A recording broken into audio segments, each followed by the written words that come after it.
we are going to learn about a very interesting indicator called as moving averages. I'm going to talk about this moving average concept with an analogy of a sport that we all love. That is cricket. Let me show you something.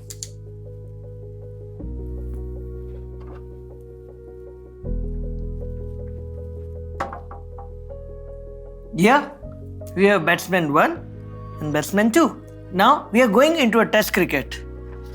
And batsman 1 scores 50 runs. And even batsman 2 also scores 50 runs. Now I can ask you a question. Who is better batsman? Batsman 1 or batsman 2? For you it may be the same.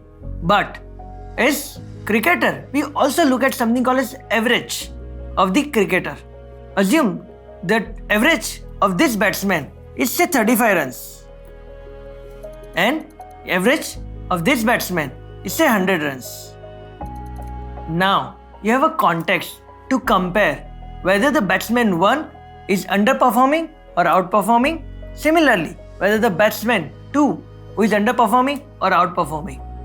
So, in this scenario, we can see batsman 1 whose test average is 35 runs. He has actually scored 50 runs.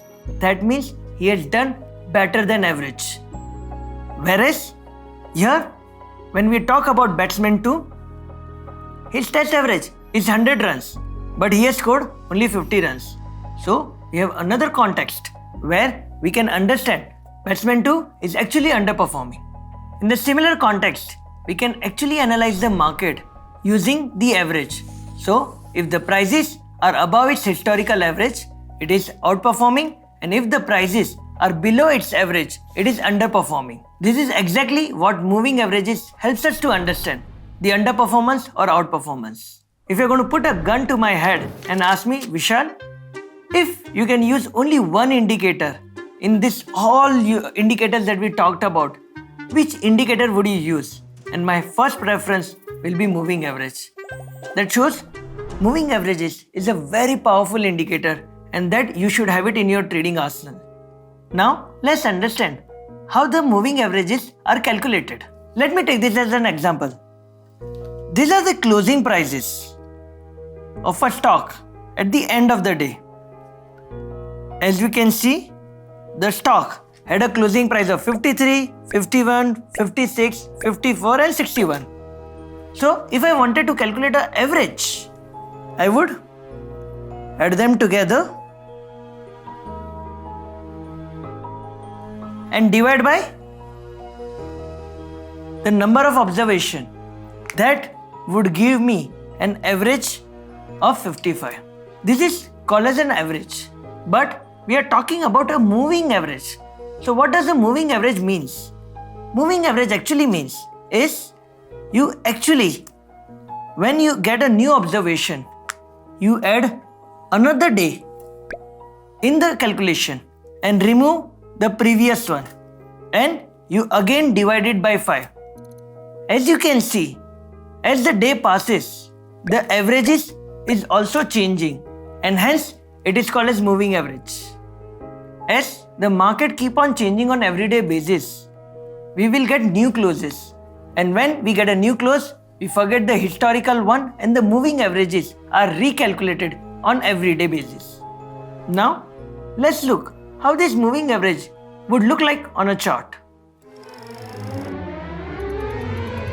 As you have just understood how the moving averages are calculated, now let's jump to the chart and see how we can plot them. Here, I have taken an example of CDSL, Central Depository, on a daily time frame. What I can do is, I can click on indicators and click on search box and type in moving average. As we have studied, there are various kind of moving averages. We are going to take a simple moving average. I'm going to click on moving average, and as you can see, this blue line is a moving average. But I don't know the periodicity of this moving average. What can I do? I can double click on this moving average and select the length. As you can see, the length is currently 9 period. That means it is calculating a moving average of 9 days. As we have studied that a 200-day moving average constitutes of a year, I can just change the periodicity to 200 day and click OK. Now I can see this particular stock CDSL is in a continuous uptrend. Since we have understood how the moving average length is constructed, there are very popular moving average periods that a lot of traders use, like a 20-day moving average, or a 50-period moving average, or a 200-day moving average. Now, a question would come to your mind, why these moving average periods are very popular? Many of you would have guessed it right. A 20-period moving average on a daily chart constitutes of a month because we have a weekend, Saturday, Sunday and few holidays. So we assume a 20-period moving average gives you a direction of a month, whereas a 50-period moving average gives you a direction of a quarter, which constitutes of 3 months. Hence, you want to get an idea where the stock or an index is vis-a-vis its historical 1-year moving average. 200-day moving average actually shows you a year-long moving average. And 200? But year is constituted of 365 days and a leap year 366 days, right? But if we discard the holidays and weekends, we are somewhere around 200 trading days, and that's what a 200-day moving average captures, the yearly direction of the market. We just discussed about 20, 50 and 200, and you would be thinking, which moving average should I be using? Remember friends, the period is important to your style of trading. If you are a short-term trader, you want to use a shorter moving averages like a 20-period moving averages. If you are a swing trader who trades between 1 month to 3 months, then you should be looking at a 50-day moving average.